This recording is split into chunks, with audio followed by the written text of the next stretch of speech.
Alright, so from the same screen in the same spot, let's take off here and let's go look at this now when we do this algebraically. So we do it without actually plugging in a numerical value. So we'll be putting one of these functions inside of the other one. And so we start this guy off and we still follow the same rules. This would be, let me get the right color here. So this would be f composed of g, composed, getting a little bit of lag there, of g of x. That means that I'm going to take this g function right here, which is 9x, and I'm going to plug that g function inside the f function. So a lot of times what I'll do is I'll go ahead and just rewrite it, and so I can see what I'm going to replace. So that's my g of x right there. So now I'm going to take that g of x, this 9x, and I'm going to replace it inside of the f of x for x, just like right here. We come back to this side thought. When I had f of 4, I replaced the x with the 4. I can do the same thing with algebraic expressions. So now I can take that 9x and plug it in for the x there. So this becomes 6 times, and I like to use parentheses, so let's take away the dot. So this becomes 6 times plus 2. So that's my x right there. So our thing that we're substituting in is 9x. So there's the substitution stage. That's oftentimes the hardest part. We simplify. We get 54x plus 2. And that's our solution. That is f composed of g of x. Done. What if we go the other way? What if we compose g with f? So this would be g, and we're going to put f inside. Oops, I'm going to keep that blue right there. Okay, so now same deal. This becomes g, open parentheses. We're going to put x in. Well, x is 6x plus 2. So that means that inside of this original function, we're going to take this 6x plus 2 and we're going to substitute it in right there for that x. We're going to plug it in for the x inside the g.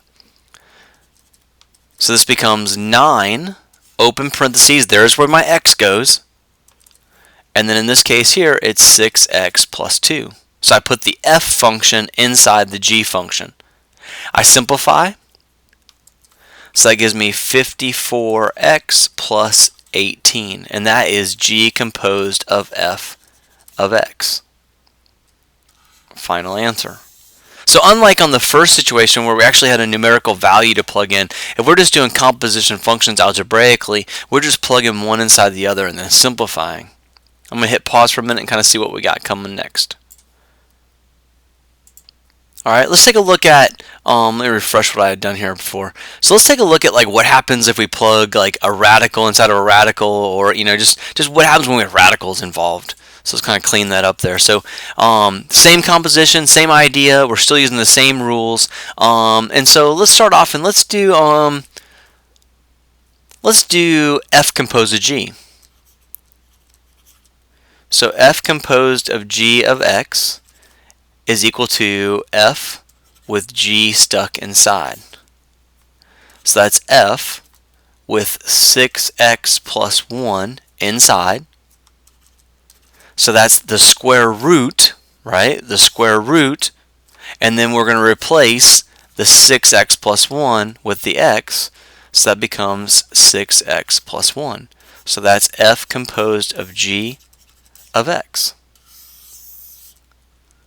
What about if we did, for example, f composed of f?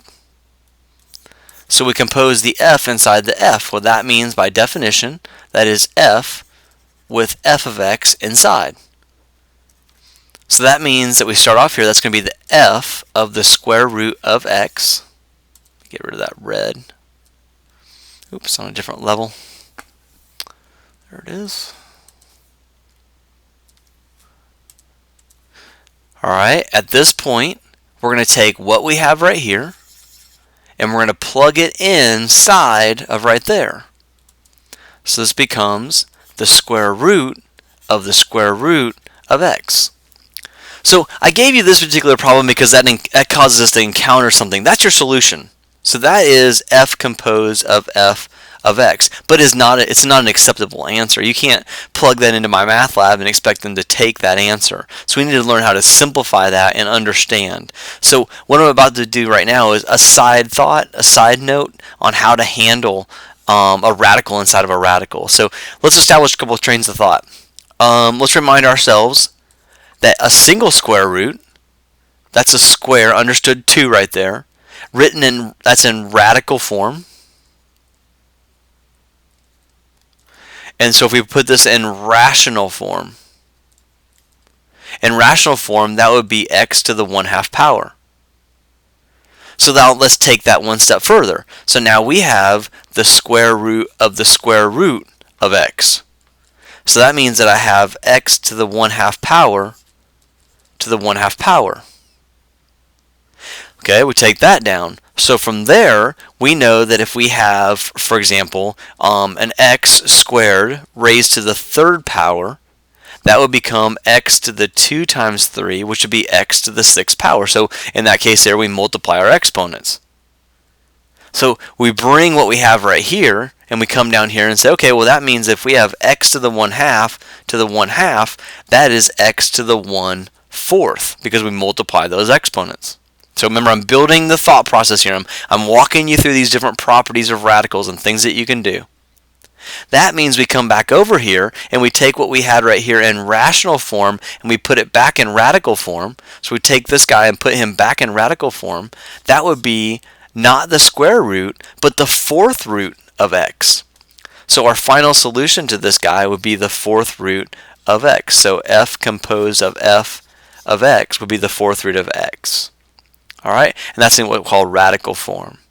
Alright, so that kind of takes care of, talking about these different possibilities and how we can tie them in together. Alright, and let's take one more second here. No,